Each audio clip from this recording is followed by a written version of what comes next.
اب دیکھو نا، آج ہم لوگ پریشان ہیں کہ رزق میں برکت نہیں ہو رہی ہے، بڑی بے برکتی ہے، کما رہے ہیں، کہاں آتا ہے کہاں چلا جاتا ہے خبر نہیں ہوتی ہے، اور کچھ ہیں کہ بیماریاں لگ گئی ہیں، کمائی اچھی ہو رہی ہے لیکن وہ بیماریوں میں جا رہی ہے۔ اللہ کے نبی فرماتے ہیں زندگی میں سکون دو چیزوں سے آتا ہے، پیسہ ہو صحت ہو۔ کیا؟ پیسہ ہو اور صحت اچھی ہو، بیماری نہ لگی ہو، تو فرماتے ہیں زندگی خوش ہے اور زندگی میں سکون ہے۔ ساری بھاگ دوڑ دو ہی چیزوں کے لیے بھیا، یا تو کوئی بیمار ہے اس کے دوا پانے کے لیے ہمیں بھاگ دوڑ کرنی ہے، صحت کے لیے کوششیں کرنی ہے، اور سب کچھ ٹھیک ہے تو بھائی بال بچوں کے لیے، رزق کے لیے ہمیں بھاگ دوڑ کرنی ہے۔ اللہ کے نبی فرماتے ہیں زندگی میں سکون دو چیزوں سے آتا ہے، زندگی خوشگوار دو چیزوں کی وجہ سے بنتی ہے، ایک پیسے اور ایک صحت، ان دو چیزوں کی وجہ سے۔ اللہ کے نبی فرماتے ہیں میں مسئلہ ہی نہ حل کر دوں، فرماتے ہیں ایک ایسا کام بتا دیتا ہوں اگر تم وہ کرو گے تو رزق میں بھی اللہ برکتیں ڈال دے گا اور تمہاری عمر بھی اللہ لمبی کر دے گا۔ زندگی عمر لمبی کرنے کا مطلب کیا؟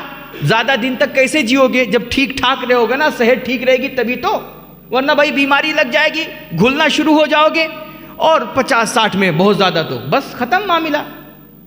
اللہ کے نبی فرما رہے ہیں تمہیں رزق میں برکتیں چاہیے، عمر میں برکتیں چاہیے، چاہتے ہو صحت اچھی رہے، لمبی زندگی جیو، اور پیسے بھی دولت بھی تمہارے پاس خوب ہو، اللہ کے نبی فرماتے ہیں ایک کام کرنا ہے، صرف ایک کام، فرماتے ہیں اپنے رشتہ داروں کے ساتھ اچھا سلوک کیا کرو۔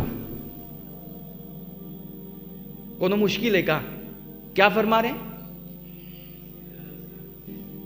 رشتہ داروں کے ساتھ حسن سلوک مطلب اچھا برتاؤ، اچھا ویوہار۔ مشکل تو نہ ہے،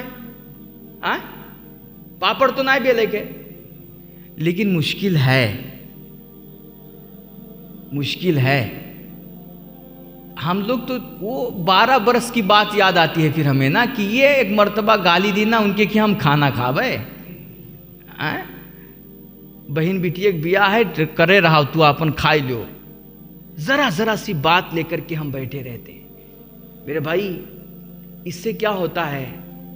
زندگی میں نحوستیں آتی ہیں، زندگی میں نحوستیں آتی ہیں، رزق بھی کم ہو جاتا ہے۔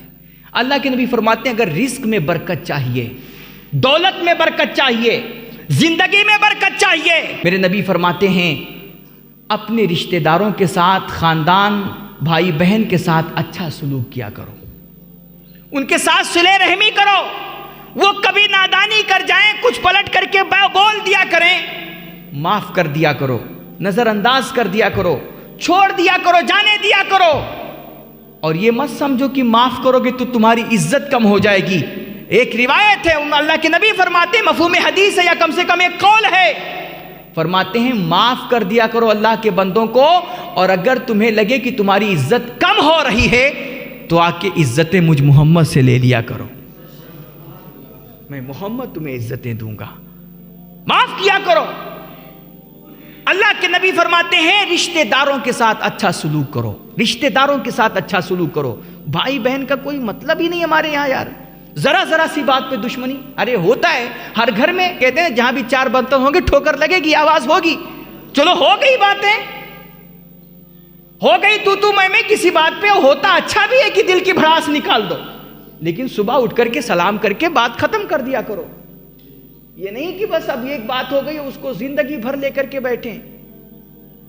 اللہ فرما رہا ہے اپنے حبیب کو معراج میں بلا کر کے، اور خاص یہ اصول سکھا رہا ہے کہ حبیب جا کر کے امت کو بتا دینا ماں باپ کے ساتھ اچھا سلوک کرنا ہے، وَآتِ ذَا الْقُرْبَى حَقَّهُ، اور رشتہ داروں کو بھی ان کا حق دینا ہے، وَالْمِسْكِينَ، غریبوں کو بھی حق دینا ہے، وَابْنَ السَّبِيلِ، مسافروں کو حق دینا ہے۔ بات سمجھ آئی؟ رشتہ داروں کو بھی حق دینا ہے، مسافروں کو بھی حق دینا ہے، غریبوں مسکینوں کو بھی حق دینا ہے۔